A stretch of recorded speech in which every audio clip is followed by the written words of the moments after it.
SF এই বাইকটা complete এক সাইড পলিশ ডিটেলিং এর পরের পিকটা। এটা মাঝখানে আমরা ক্রস স্টেপ মেরে দুই সাইড আলাদা করা হয়েছে। এক সাইডের কমপ্লিট পলিশ হয়ে গেছে, আরেক সাইড হয় নাই। ব্যবধান কতটুকু আসছে আপনারা দেখুন। এটা SF Gixxer SF black colour বাইকটা।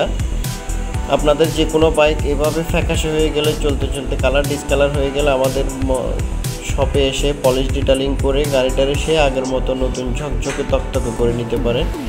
নিজেরাই দেখতেছেন এটা এক সাইড ক্লিয়ার করার পরে পিকচারটা স্পষ্ট দেখা যাচ্ছে, তার মধ্যে ব্যবধানটা কতটুকু আসছে। আপনাদের এই ধরনের যে কোনো মডেলের বাইক আমাদের সব থেকে পলিশ ও সিরামিক স্কুটিং করে নিতে পারেন। পলিশ ও সিরামিক স্কুটিংয়ের মাধ্যমে আপনার গাড়িটা সে আগের মতো ঝকঝকে তকতকে একটা লেয়ার দেখাবে। আমাদের shop address Agrabad Chowmuhani, Chittagong, motorcycle gallery শোরুমের অপোজিটে।